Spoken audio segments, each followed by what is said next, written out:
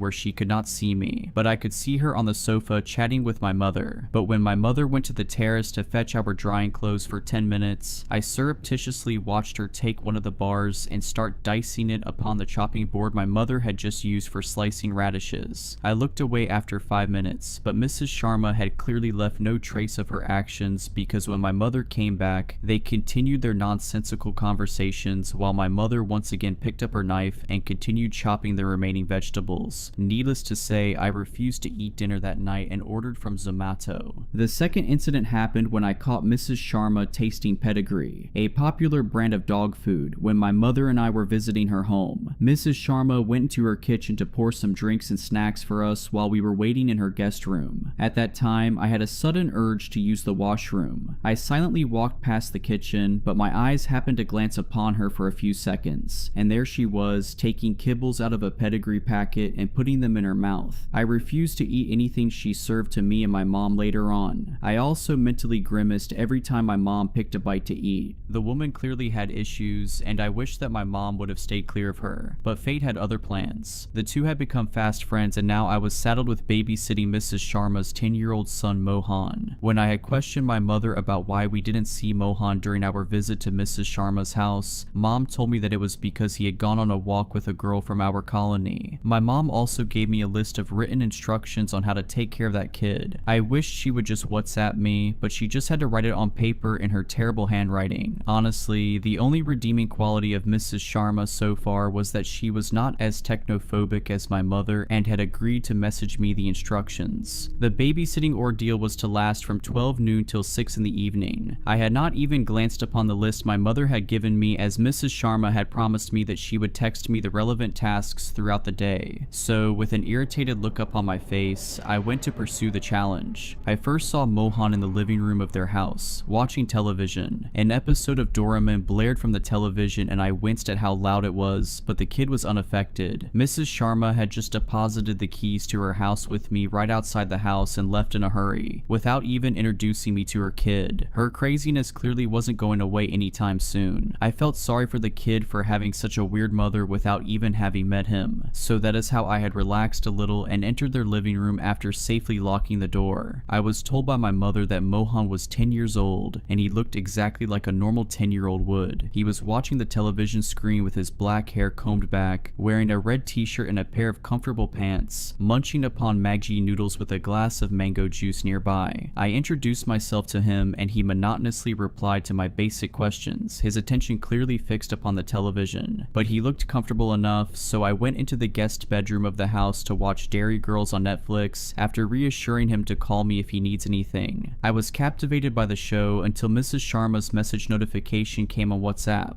That is when the weird message that I had talked about earlier came in at 1:40 p.m. and reading the message made me wish that there was some version of CPS in India, because the entire event just screamed that something abusive was going on with Mohan and his mother. I wondered if Mrs. Sharma was joking with me, so I nervously went to the cupboard to see if I would actually find dog food over there. I was hoping that the last time I saw her eat pedigree kibbles in her kitchen was just some hallucination or glitch in the Matrix moment, but there it was, a yellow packet with a cute little golden retriever picture, a big packet of pedigree. I stared at it for a good 10 minutes, wondering what my next steps should be. Should I make a run for it and inform my mother about the incident, or should I grab Mohan along with me too? Or should I just ignore my conscience and feed him the dog food and finish my babysitting task? Because if the past events were anything to go by, it certainly would not be the first time he would be eating it. My mind was racing in all directions, until suddenly I heard scratching at one of the bedroom doors nearby. To say that my blood had turned to ice by now would be an understatement. I quickly ran to Mohan and asked him what was causing the scratching. Maybe it was just a pet that Mrs. Sharma had confused with Mohan, I thought nervously, but Mohan's reply caught me off guard. "It is the red man," he told me. What?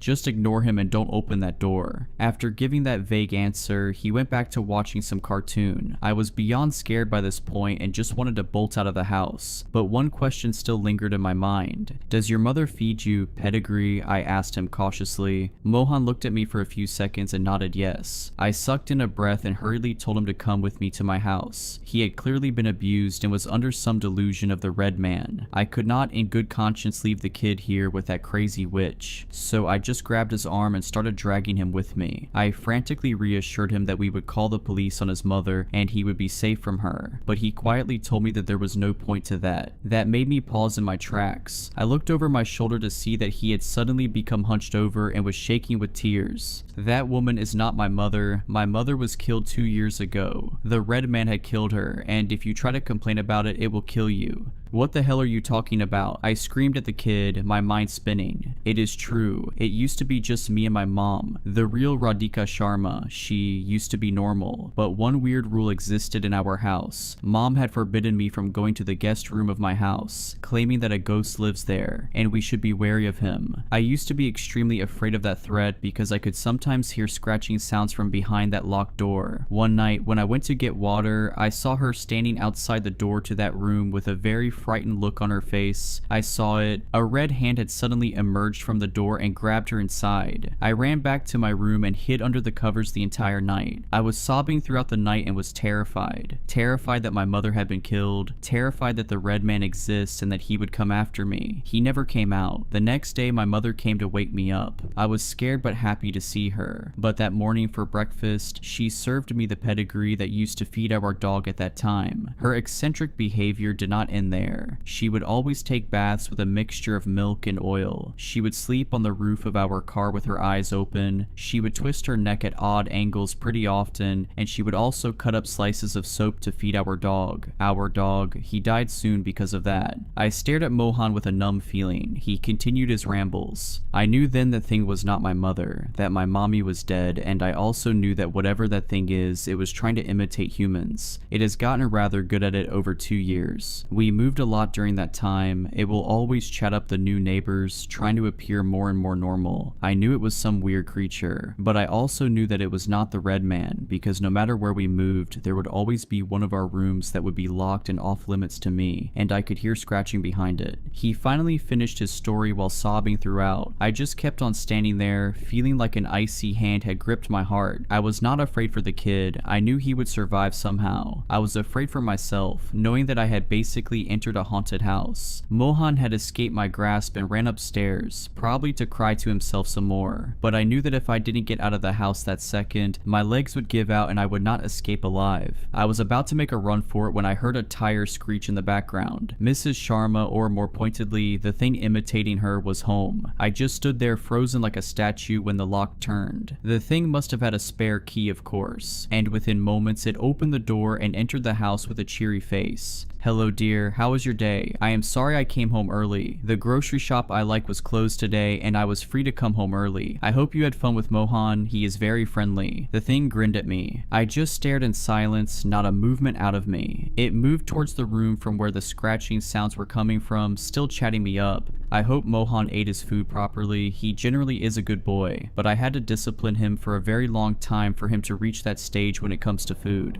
I watched in silent horror as it came to stand before the door with the scratching sounds, but a confused expression came upon his face. "Dearie, did you not let Mohan out of the room?" Huh? The inquisitive expression just escaped my mouth, the first prickle of curiosity coming over me. Without any warning, its hands turned the handle and opened the door. I screamed and tried to make a run for it, until I heard a bark from behind me. I just froze up on the spot, slowly turning my head around. I expected to see a grotesque red figure with a creepy smile coming at me with inhuman speed. Instead, a happy golden retriever ran up to me. I tried to collect my thoughts for a minute. I expected that this was all a show, and both the woman and dog would soon reveal their true paranormal forms, but nothing of that sort happened. The golden happily continued to hug me, and Mrs. Sharma watched with a worried look on her face. "Did you not feed him, dearie? Mohan must be very hungry now," Mrs. Sharma replied, pointing to the dog. "What are you talking about? Mohan is your son, isn't he?" "I refer to him as my son, but he is not my actual son, dearie. He is a dog. Why are you asking such a weird question?" "But were you confused all this time because you thought I had an actual son? I never had a child and I had never been married. I have only had one companion for 10 years. My beloved Mohan. Let me feed him now. He must be hungry." With that, she walked towards the kitchen. I just excused myself and ran to my home. I ambushed my mother as soon as I saw her. "Did you know that Mohan was a dog?" I angrily questioned my mother. "Of course. Why are you asking such an idiotic question? Was that not clear enough the first time you saw him? Mohan being a dog was literally the first thing I wrote in my list, but you did not read it." My mother chided me. I was at a complete loss of words. If Mohan was a dog, then who the hell was the boy I talked to? Wanting more answers, I started narrating Mrs. Sharma's past actions to my mother. I told her about Mrs. Sharma's weird soap chopping and pedigree eating behaviors from earlier. I expected her to be shocked at this, but she only laughed. She was chopping the soap because I had asked her to do that silly. I had wanted to take those pieces of soap to keep them in our potted plants. I had read somewhere that they repel insects and wanted to check for myself. And as far as the pedigree eating is concerned, she did not eat it. She told me that she puts a few pieces in her mouth to encourage Mohan to eat it. She sometimes does it even when he is not there out of absent-mindedness. You may think it is weird, but the tactic has been quite effective so far. With that, my mother started walking towards the dining table, still speaking. thinking. You have really disappointed me this time. I expected you would take better care of Mohan. You are lucky Mrs. Sharma is a sweet lady. She would probably forgive you. Mrs. Sharma had even brought a gift for you for taking care of Mohan. My mother kept on ranting. My mother pointed towards a painting kept on the dining table, but as soon as I saw it, beads of sweat started collecting on my forehead and I felt like I would faint, because the painting consisted of a picture of the same boy I had talked to earlier that day, and on the bottom right corner it was signed as the Red Man. Since then, I have tried to throw out the painting multiple times, but it keeps on showing up in weird places in my house. So all I am requesting you guys is that if you ever end up babysitting a kid talking about the Red Man, just call an exorcist. The trouble started when a really nice lady moved into the apartment across the hall. Mrs. Armstrong, she lets me and my mom call her Amanda because she likes us, is in her 70s and used to be a nurse. The day we met, she invited us over for chili con carne. My mom said Amanda was a dying breed and that very few people acted so neighborly anymore. As I wolfed the chili down, Amanda mentioned her planned trip to Amsterdam. Mom joked she should visit the sex museum to get some inspiration. Don't you mean torture museum? Amanda replied, laughing. I didn't really get the joke. After the meal, Amanda cleared our plates. I excused myself to use the bathroom but opened the wrong door. That's how I met Benji. Benji is a blonde Pomapoo, which is a type of dog. He chased me down the hall, growling and barking. Luckily, Mom zipped over in a flash. She used to train special dogs that helped blind people, which meant animals loved her. If she walked into a lion's den, the lions would probably roll over and ask her to scratch the soft fur on their bellies. As she petted Benji, I ate chocolate cake. Mom always said I should try being nice by asking people questions, so I asked Amanda about a picture on the wall, and her eyes went misty. I asked Mom if I did something wrong, but Amanda promised everything was okay. She said the picture was of her daughter who got sick and died a long time ago. Like Amanda, the girl was very pretty, except she had red hair, not white. Mom got choked up telling Amanda about my dizzy spells and migraines. Because I got brainstorm clouds every few weeks, I couldn't move out after I finished school, but Mom explained how I always help with the bills. A nice man called Mr. McCann owns a hotel nearby, and he lets me work in its restaurant sometimes. Mr. McCann doesn't have a problem with me taking time off whenever I'm sick. I'll admit I'm very lucky to have Mom. She always helps nurse me back to health. After Amanda told us about her daughter, she stayed quiet for a while. To make her feel better, I said, "Don't be sad. I can tell from how much Benji loves you, your daughter was lucky to have you as a mother." After that, Amanda gave me an extra piece of cake. "Oh, one more thing," she said as she walked us to the door. "Please don't mention Benji to anybody." The landlord, Mr. White, was friendly, but he didn't like animals. Mom promised her secret would be safe with us, and then back home she said, "That was a nice thing you said back there." Sometimes Mr. White lived in the apartment below ours. He worked as a doctor but owned a bigger house in the country, so he only stayed there whenever he got too tired to drive home. Mom said this was good because having somebody stomp around downstairs would make my migraines worse. Mr. White also let us pay our rent late if we didn't have much money that month. In January, Mr. White died of a heart attack. This made me sad because he always left us treats and a nice card on Christmas. Mom told me his son, a man also called Mr. White, inherited the property and that she hoped nothing would change. The day the moving vans appeared, Mom and Amanda looked nervous. New Mr. White planned on living downstairs all the time. This meant Amanda needed to keep Benji inside and only take him for walks when she knew the coast was clear. I said new Mr. White might have liked animals more than his dad, but Mom said sometimes it's better to keep your mouth shut about these things. To reach our apartment, you needed to go through the main hall and up a set of stairs beside Mr. White's door, and the day after he moved in, he came out just as me and Mom arrived with our shopping bags. He kept asking Mom if she had a husband. Then he pointed at me and said, "What's his problem?"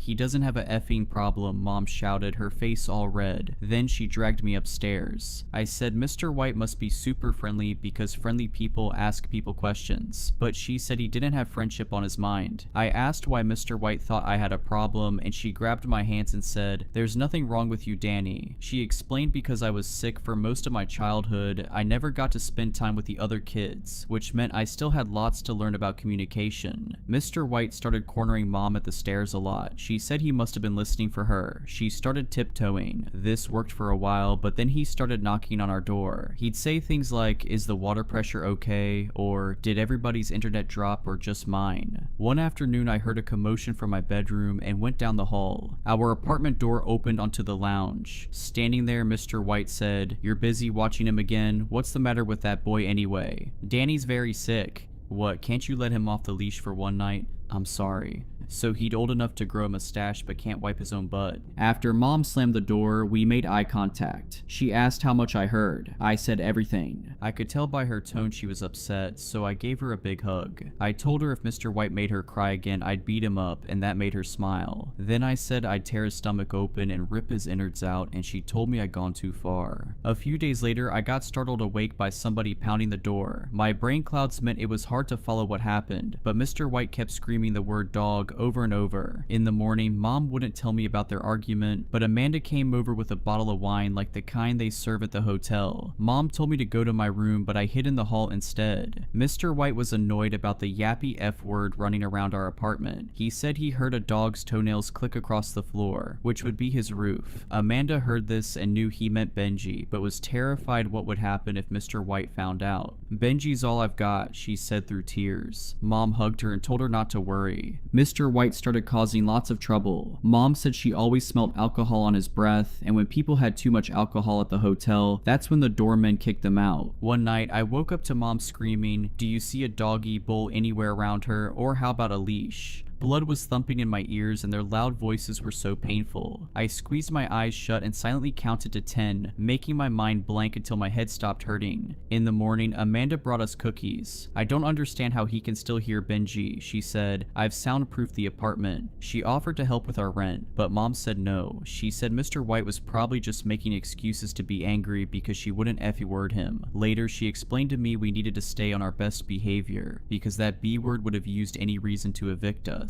In April, Mr. White started pounding the door one night. I got up and went to the lounge where Mom was looking through the keyhole. She whispered for me to go back to bed, but I didn't want to leave her. I had my phone in my hand. I mouthed the word police, but she winced like she'd been punched in the gut and shook her head. I heard a noise of a key in the lock. Then Mr. White came in. He talked all funny like the drunk people at the hotel. He grabbed Mom by the hair and I got so mad I clenched my fist. He looked at me and then laughed. He leaned in close and said, "What, you're gonna be a big man now?" His breath tasted so awful it almost made me throw up. I don't remember what happened next, but blood was trickling down the side of Mr. White's face. He wiped a red smear away with his hand and then knocked me to the floor. He kept hitting me and hitting me. Then he lifted the corner of his shirt and I saw a knife. But before he could grab it, Mom jumped on his back. He slammed her backwards against the wall and for a second it looked as if he was going to kill her, but instead he spat in her face. "One more problem and you and that moron are gone," he screamed in her face, then stormed off. Afterwards, Mom was so upset she couldn't speak. Amanda came over and when she saw blood everywhere, said we needed to call the police. Mom freaked out. She got all serious and said, "I need to tell you something." Amanda stitched up a cut on top of my skull and then gave me tablets to make it not hurt anymore. Afterwards, they told me to stay in bed, but my head hurt so much I couldn't sleep. I lay there, tossing and turning until I needed to use the bathroom. From the kitchen, I heard Mom and Amanda's voices and peeked through the gap in the door. Amanda looked surprised. Mom showed Amanda something on her phone. After that, Amanda walked around while Mom kept saying, "It's true." Then Amanda agreed to not call the police. She said she'd help change the lock so Mr. White couldn't get in. Because I couldn't work for a long time, bills started piling up on the kitchen table and Mom bought a different kind of Coke, one that didn't taste as good, whenever we went shopping. She started biting her nails too. Every time I thought about Mr. White, I got angry. Then I felt bad for feeling angry. I said we should call the police so they'd come and arrest him, but she said nobody would believe us and we'd just get evicted anyway. So I had the idea to install a security camera. That way, if he caused more trouble, we'd have proof. After my bruises healed, I worked extra hard at the hotel until I'd saved enough money from tips. I installed the camera on the cabinet in the corner. I angled it so you could see the front door, the wall, part of the sofa, and the window at the front of the apartment. I knew Mom would be furious if she found out what I'd done, so I hid the power cable behind a row of dusty books she never read. red. It wasn't long before I felt the storm clouds setting in again. I spent several days in bed with Mom bringing me my meals until one night I woke up drenched in sweat, twitching and whining. From somewhere nearby I heard Mom scream. It felt like I might explode and the haze got way worse. After that, all I remember is darkness. I woke up in bed with vomit all over myself. I cried and called for Mom, but she didn't appear. I dragged myself into the lounge where her and Amanda mopped the floor. Mom reacted like she was watching a scary movie when she noticed me. The front door wasn't sitting right and a lamp was broke. What happened? I asked, confused. She practically marched me into bed. She said she didn't want me making my condition worse, but I could tell from her voice she was keeping a secret. A big one. She dabbed my head with a wet cloth, promising there was nothing to worry about. The second she left me alone, I pulled up the camera footage on my phone. It started with Mr. White hammering the door, his voice muffled and unclear. Mom begged him to leave. There was a sound of him trying his key, and then his voice got even louder. The door bounced in its frame until it crashed open and slammed against the inside wall. Mom threw her arm across the doorway, creating a barrier, but Mr. White backhanded her to the floor. She threw her arms around his waist and prayed like people do in church, and for a second he looked as if he might leave. Then I crawled into frame and hit his ankles with my hands. I was so sick I don't even remember doing it. Mr. White grabbed my hair and pulled out his knife, but before he could use it, Mom grabbed a lamp and hit him on the head, so he grabbed her by the throat and pushed her against the wall. I crawled out of the frame crying. Mom's eyes bulged out of her skull and her face went bright red, and I thought she was going to die. But then a gray fuzzball hit him and sent him tumbling across the floor. The gray thing took up a lot of the frame. I couldn't make it out so well in the dark, but some clouds must have gone away because lots of moonlight shone through the window and I realized it was a really big wolf.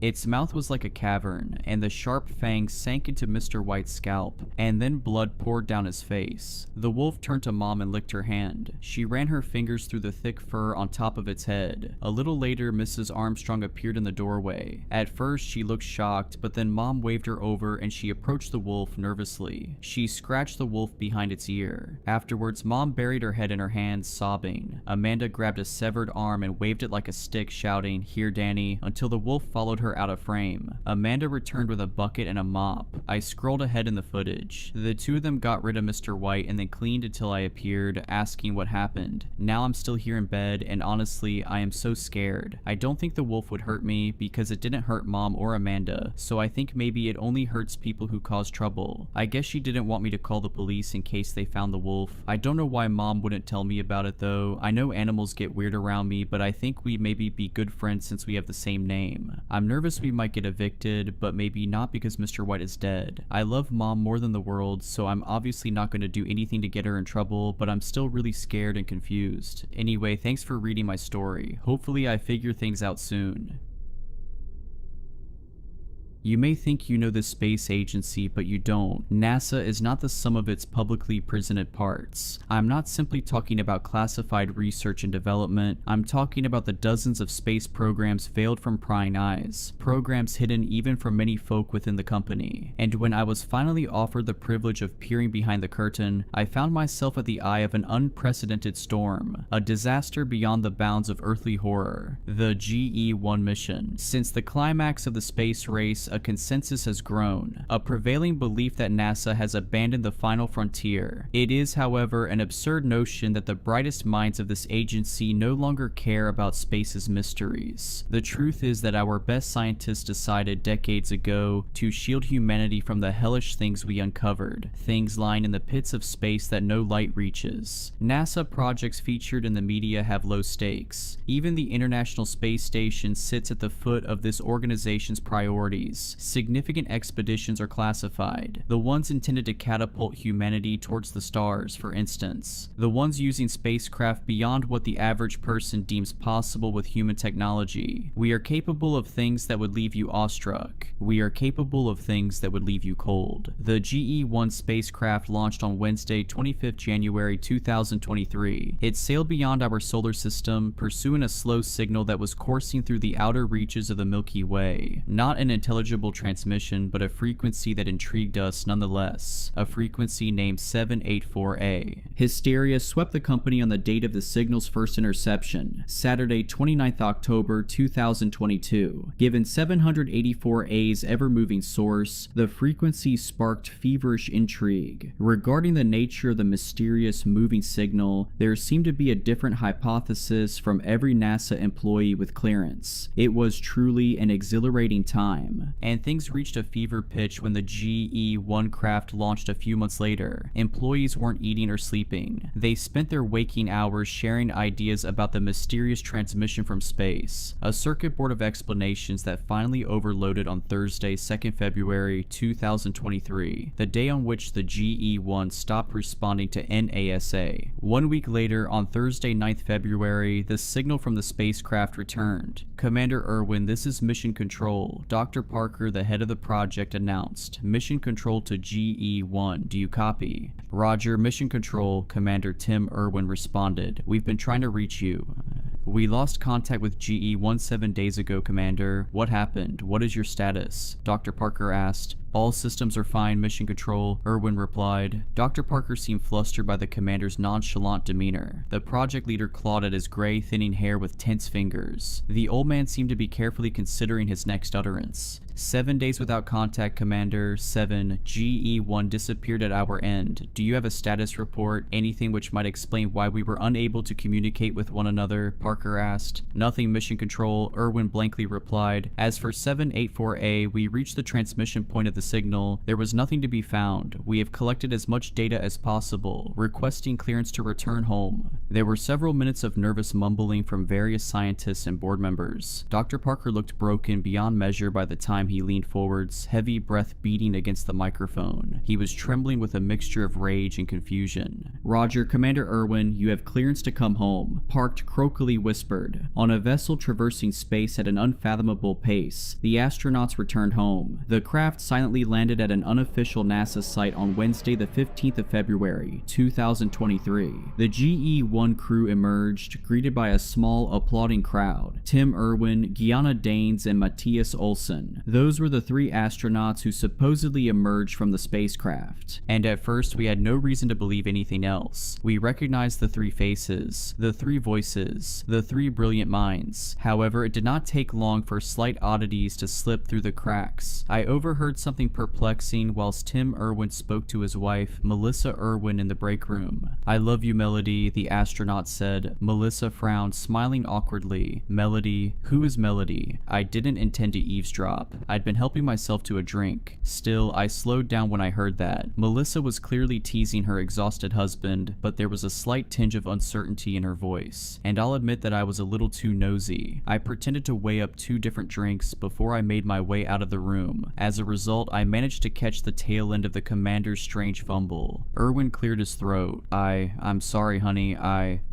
forgot my wife's name, Melissa laughed, finishing his sentence. No worries, honey. It's Melissa, by the way. Just to let you know, I didn't realize I had to worry about you finding another woman in space. I know your name, Tim icily sliced. I froze halfway out of the door as Melissa replied with a timid voice. Sorry, sweetie, I know, I was only joking, she assured. Your head must be all over the place. You look like you need a good rest. I laughed to myself once I was out of earshot, but I felt the same as Melissa. Something was slightly uneven about Tim's disposition. It wasn't simply a sleep-deprived brain. I knew that, and she knew that. The commander's voice changed when his wife confronted him. It didn't sound like the astronaut any longer. I didn't know Tim incredibly well, but I knew that he was different. Whatever the case, I would have forgotten about the entire thing, dismissing my gut feeling as the result of a nerve-wracking week or two. Everybody had been unsettled since GE-1 lost its signal. We were still recovering from the stress of those awful 7 days without any communication with the spacecraft. There is one other thing worth mentioning from the day of GE-1's return. One of my coworkers claimed to find Gianna Danes standing alone in a corridor, staring at a bathroom door, not entering, not moving. Sleep deprivation, I thought again. 1 year later, that explanation no longer sufficed. On Wednesday, 31st January 2024, an unidentified object entered Earth's atmosphere, tumbling into the Pacific Ocean, a catastrophe that was only brought to NASA's attention because the object in question utilized advanced cloaking technology, though it did not broadcast a signal. It was a government satellite that detected the craft, and when specialists identified that they had detected technology used by Dozen-,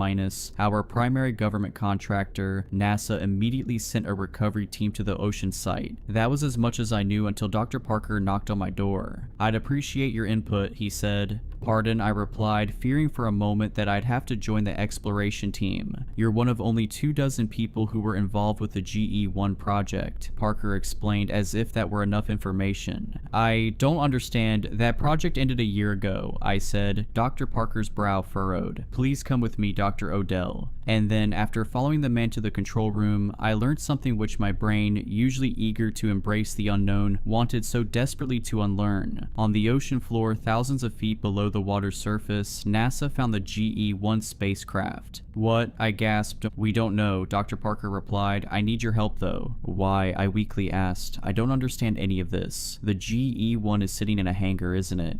"Yes," Dr. Parker nodded, "but it's also sitting at the bottom of the Pacific Ocean, 3,000 miles off the east coast." My face whitened, and the man nodded. "Take your time to process that," he said. "I'm still working on wrapping my head around it." After a minute or so, I finally summoned a question that I didn't find utterly foolish or uneducated. "It's the exact same spacecraft, identical in every way?" I asked. The project leader sighed. "Well, yes and no.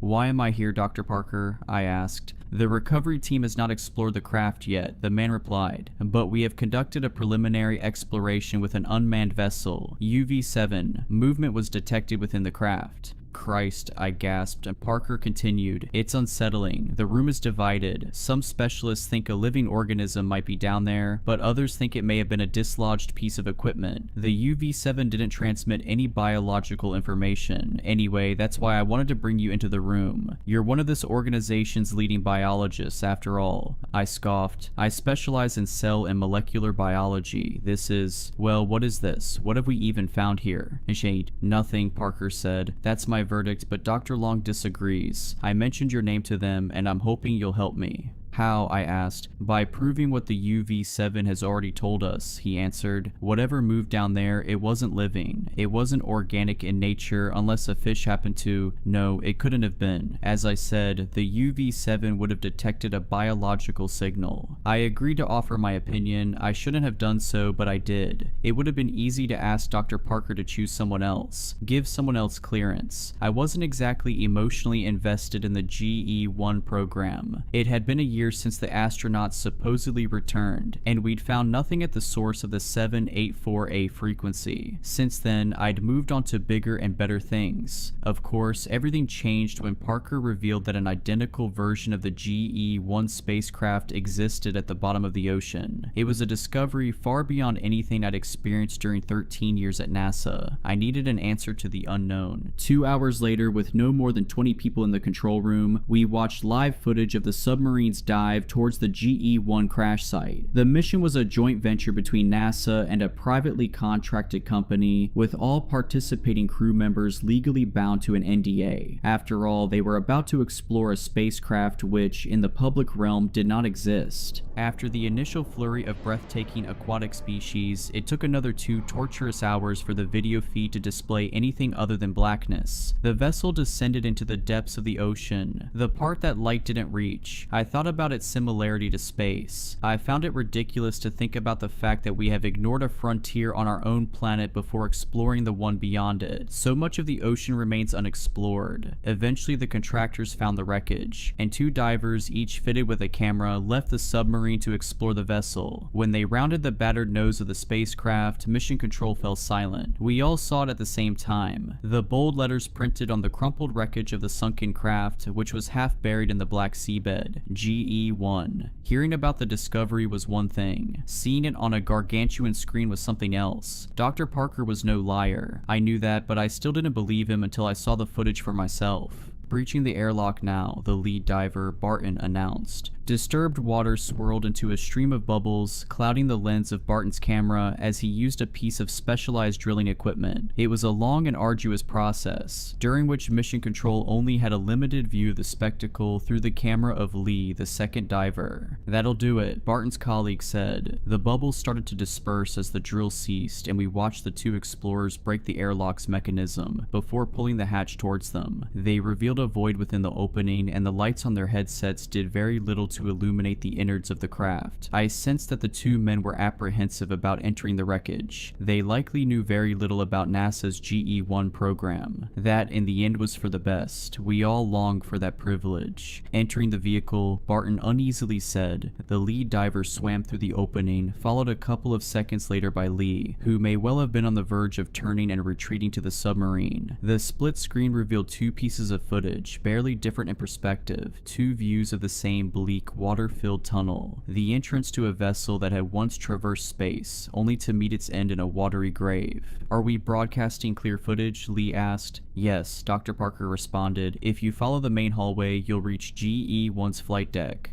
"Not seeing any obstructions," Barton said. "Should be manageable." The pair continued to swim through the hallway of the craft, which, as Barton had noted, was remarkably intact. None of the carnage and chaos we'd expected to find. Then again, we shouldn't have been surprised. There were minimal tears in the exterior of the craft. Given the level of investment placed into developing a vessel far beyond mankind's perceived capabilities, it seemed plausible that the craft had mostly survived both a dangerous re-entry and a high-speed collision with the water. What did not seem plausible was Parker's explanation that we were looking at a carbon copy of an existing spacecraft, one which I'd watched land on Earth a year earlier. I had no reason to believe that everybody in the room had to be lying to me, but something in my brain refused to compute such an impossibility. I wouldn't have ever believed Dr. Parker, even if I'd gone to the hangar and physically seen the craft in person before swimming to the bottom of the ocean to view its twin. Even after everything I've seen, I still try hard not to believe any of it. "Oh Jesus," Barton cried. It only took a second for the camera to reveal what the diver had seen, the hellish scene that had sparked such a haunted response, and I unleashed a similar yelp of terror. We all recoiled fearfully. In fact, I suppose none of us had hypothesized what we might find in the wreckage, even when the debate about movement and biological signatures had raged. There was no joyous hysteria. This was not like those early days of the GE-1 project. Nobody seemed exuberant to find 3 floating spacesuits at the front of the spacecraft.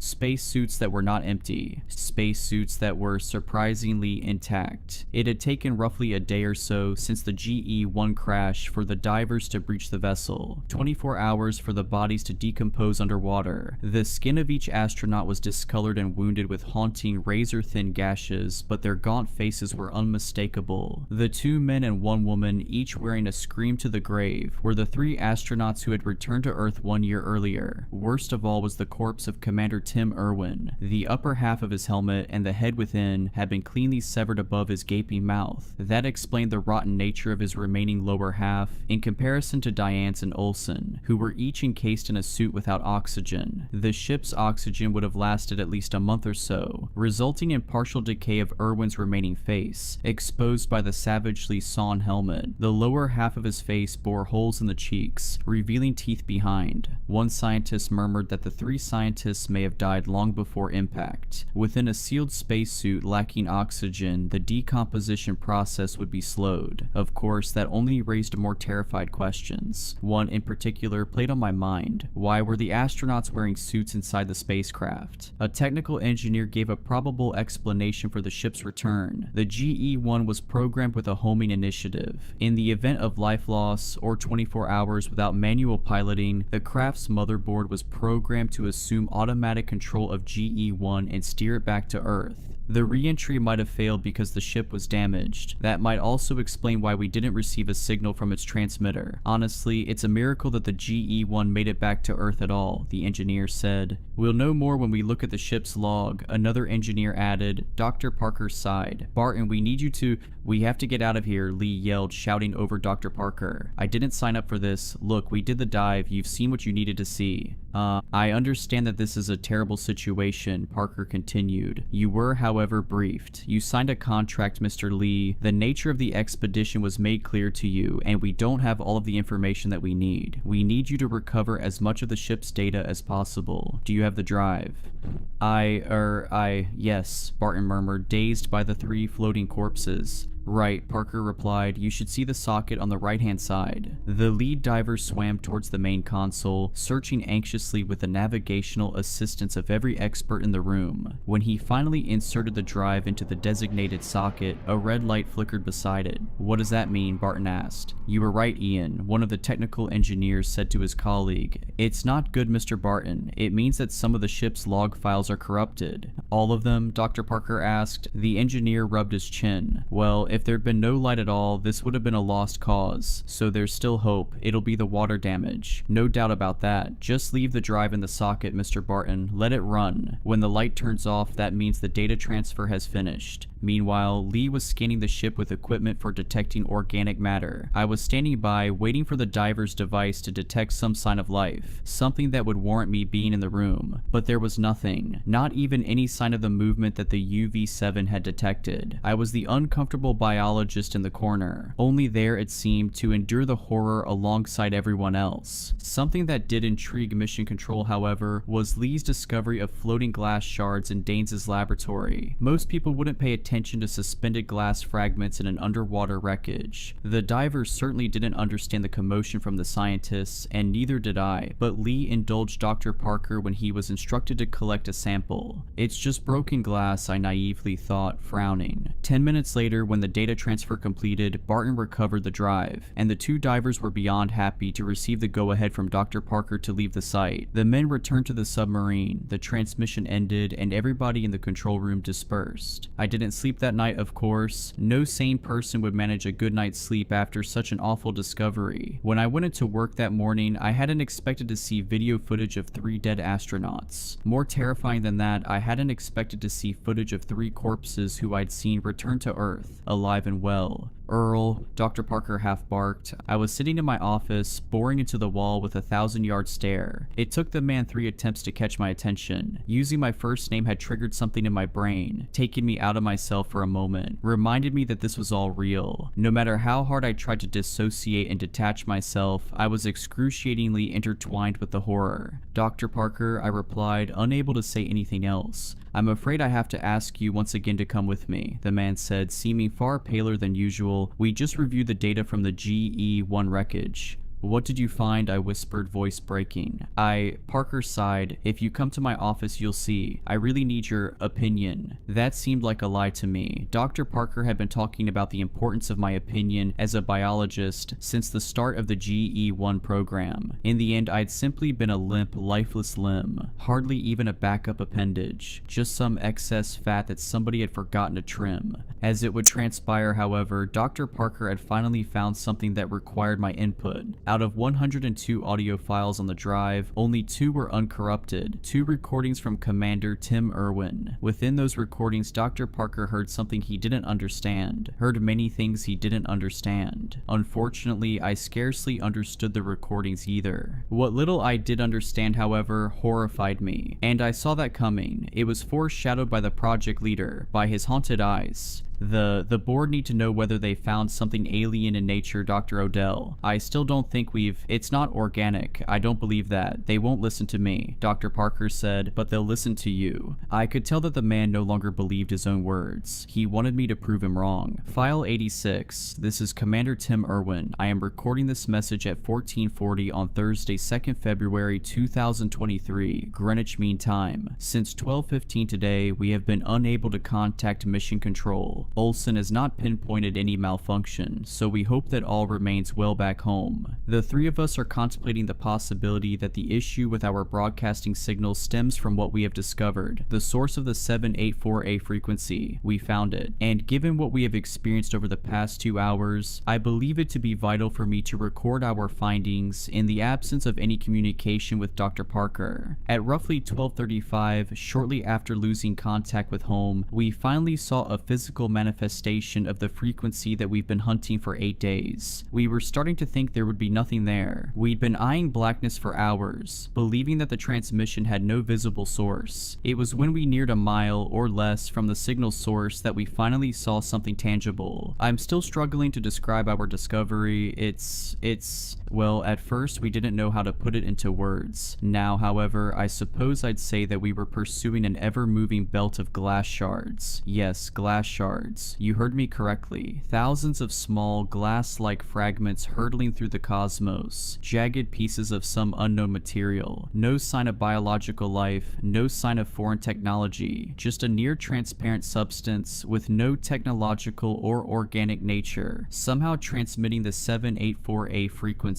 That revelation might disappoint some people back home, those hoping for signs of alien life. Still, I know that Dr. Parker and other minds behind this mission will be extremely fascinated by this discovery. At 12:55, after a brief preparation period, we used the B-1 craft to retrieve a sample of glass from the moving belt. I understand that, though we were cleared to use the equipment without approval, Dr. Parker may be a little disheartened. I know he wanted to experience this with us. I just hope he'll understand. We didn't want to wait for the line of communication to reopen. After all, we didn't know whether we'd have another opportunity. We had no way of knowing how the mysterious belt of glass would react to our presence, even though GE-1 still wasn't picking up organic or electronic signatures. Diane keeps talking about the possibility of something sentient lurking in the shards. Until we detect something organic, I doubt that. The belt was and still is moving at a rather glacial pace of roughly 6,000 miles per hour. We will have no trouble pursuing it in the GE-1. As I speak, we are trundling alongside the glass stream at a crawl. It stretches for hundreds of miles. Who knows how many shards are contained within the stream? With regards to recovering glass pieces from the belt, the B-1 craft suffered catastrophic damage, which intrigued us. No form of glass on Earth would be powerful enough, even at such a speed, to tear through the B-1's reinforced hull. That only confirmed what we already knew. This isn't glass, it isn't anything we understand. Upon realizing that, we knew we had to retrieve a sample. Regardless of the damage to B-1, the small craft only managed to collect a meager handful of passing shards, but that was enough. We didn't want to push our luck, so we brought it back within a matter of minutes. I'll send over the data logs as soon as the communication is fixed. You'll see what I mean. The miniature vessel was almost obliterated by the belt, and we didn't want to lose an opportunity to claim at least something. At 13:20, Dr. Gianna Dianis examined the 7 shards, recovered by the B-1 craft, in her laboratory. She instructed Olsen and I to wear protective gear before joining her, as she had no idea exactly what we'd found. We giddily watched Diane's conduct her tests. She was giddy too, in all honesty, though she attempted to maintain a professional composure. We're aware, whatever we've retrieved, that it is unlike anything humanity has seen before. Dr. Diane's confirmed around 1420 what we'd seen in GE-1's data. The shards do not contain organic matter. Each piece is composed of a raw material not present on Earth or any other planet we've ever explored. Shortly before I started this recording, however, Olsen became a little jittery. He told Diane's and me that he saw one of the shards enlarge, or at least move in some form. It was likely a trick of the lighting, of course. Diane's took him seriously, but she found no evidence of any change in the material. I suggested that moving forwards we set up cameras to record the laboratory. Diane's and Olsen agreed. That'll ensure we don't miss anything. I'll send everything to Mission Control as soon as Olsen has figured out how to fix the transmitter, though he assures me that it remains unbroken. Bizarre. Anyway, interference from the 784A frequency seems to be the most likely explanation, but we're still unsure. I will continue to log daily updates. For now, the 3 of us need to get some rest. It's been a historic day, but we're shattered. None of us have slept in over a day. This is Commander Tim Irwin, audio file 86, terminating recording at 1450. I need you to brace yourself, Dr. Parker said. I snapped back into reality, having been fully immersed in the wonder of the crew's discovery, much like Commander Irwin. I'd almost forgotten the gravity of the situation, forgotten the terror that NASA had found at the bottom of the Pacific Ocean. Brace myself for what? The next audio file? I asked. Dr. Parker nodded. We just listened to 86. The only other uncorrupted recording is 99.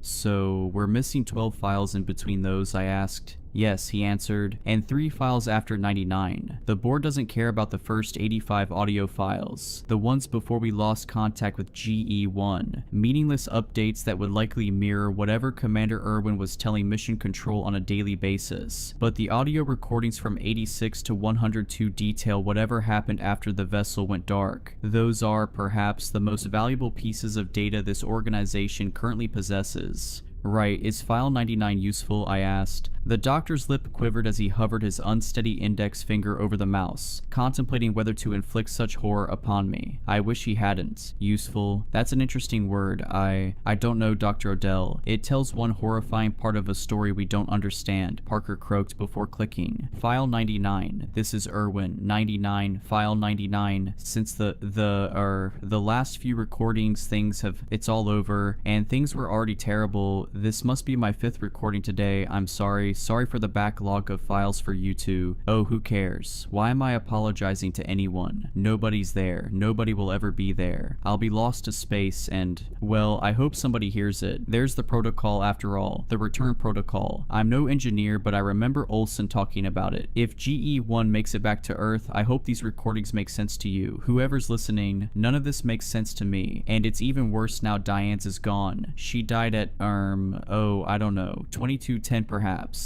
It's Tuesday, 7th February, 2240. I'm the only surviving member of the GE1 crew. You know how it happened. I just want her family to know that I tried to save her. Oh god. This all started with a reckless endeavor. We should have turned around when we saw the vessel outside the window. It's still there. I'm looking at it now. GE1, an identical version of our spacecraft, eyeballing me from the belt, impervious to the racing current of glass. You know what? I'd like to amend my statement. We should have turned around as soon as we lost contact with Mission Control. This was written on the wall. Everything about the belt was wrong. We knew it, but we were drooling from our mouths like apes. Olsen's idea was smart. It was smart. It just wasn't enough. We should have thought about B1, thought about how the glass tore through it. Olsen promised, however, that this would be different. The belt was moving so quickly after all. He said the shards weren't as dangerous outside of the belt. We wanted to believe him. Maybe I still want to believe him. After all, I'm wearing my suit, even though I know it didn't save him. And it didn't save Diane's either. I spent most of the day trying to stop the bleeding, but it was awful. You heard it. You don't need me to tell you. I still hear her words, ringing in my ears. The things she described, the way it cut into her skin and then disappeared. The glass disappeared after hacking her face to pieces. It was so methodical and quick. So eerily quick, but not in a merciful way. Her dying scream will never leave my mind. Neither will the sight of that sharp shard, unbound by the laws of physics, slicing her face with clean, swift motions. A weapon wielded by an unseen force. I've locked the lab. That won't be enough, will it? It wasn't enough to stop. Oh, there it goes. That's why I wanted to record this. I keep seeing something in the copied version of the GE1 spacecraft, gliding 100 yards away from the real one. I keep seeing movement behind the windows. Oh God, God, God, God, God. No, there's no God, not in the... I see them so clearly now, but they're dead. Olsen and Diane's are dead. Their bodies are still sitting in the control room. I'm looking at them and they're across the way, surveying me from the flight deck of the copied craft. What is happening? What is this? They won't stop looking at me. They won't stop, and I want to turn around. I want to stop following the belt. I've wanted to abandon the mission for days, but Diane's made a good point. After Olsen passed, she said that we shouldn't head back with the shards on board. We were just too frightened to go near the glass after he died. Without Diane's, I don't see myself solving this. I just have to soldier onwards, keep tracking things, keep moving. I'll record an update tomorrow, but I won't abandon this mission. Not until I talk to somebody from Mission Control. Whatever material we found, I don't think I should come home unless I get rid of it. Wait, do you hear that? That's what I heard before. When it happened to Diane's, when the glass moved, changed into something, I don't know. It looked like liquid, like a thin trail of water with a slight sheen. It crawled across the walls before climbing her suit and somehow slithering beneath the visor. I don't know how it entered, and then it started solidifying. She was running around, screaming, wrestling with her own helmet. Give me a second, I need to check the lab. Yes, there are fewer pieces of glass. That's the other thing. 4. There are only 4 shards. We collected 7 from the belt. There were definitely 7, then 6 after the mirrored version of the GE1 craft appeared outside the window. window. 5. After we found Olsen's body in the airlock. 4. After it took Diane's— wait, there were 4 after Diane's died. At 22:10, it's 22:43 and I only see 3 shards in there, sitting on her desk, but the door's locked, there's no sign of exit. Where did the 4th one go? Where did it go? I don't know how much longer I'll be able to wait. I want to come home more than anything. See Melissa, see the little ones, but that's exactly why I won't come back. It would be selfish. It wouldn't be right to let them live on an Earth with the risk of these shards. Stop looking at me. Both of you, stop it. What are you? You're not them. They're dead. I'm sorry. I'm so sorry for recording all of this. It would have been better not to know, wouldn't it? It would have been better not to know. Commander Tim Irwin, audio file 99, terminating recording at 22:45. After the audio ended, Dr. Parker and I sat quietly, not silently. I could hear my own heartbeat in the quaking canals of my ears. I could hear the project leader hyperventilating, failing to hide a fearful murmur that sounded at the back of his throat. He'd already heard the 2 files, of course. I had no idea how he'd managed to maintain any semblance of professionalism. He knew what was coming, he knew what I was about to hear, but he said nothing, did nothing. I was crumbling from the haunting revelations in the last surviving recording of Commander Irwin. I hated Dr. Parker for involving me in the GE-1 program. Think about what we saw, the man eventually whispered. I looked at him without uttering a word, giving the scientist time to continue. Think about the body of Tim Irwin, Parker explained. What remained of it? I need, more than anything in the world, to hear file 102, the commander's final recording on Friday the 17th of February 2023. That was after the GE-1 landed, I said. He shuddered. It wasn't the GE-1, Dr. Odell. You know that now. I'm thinking about the shards recovered from the wreckage. What happened to those? I asked, gripped by a fresh wave of terror. Dr. Parker lowered his head. Scientists are examining the fragments. Dr. Zeeland's team. Now you've listened to the audio files, I'd like you to lend your expertise in his laboratory.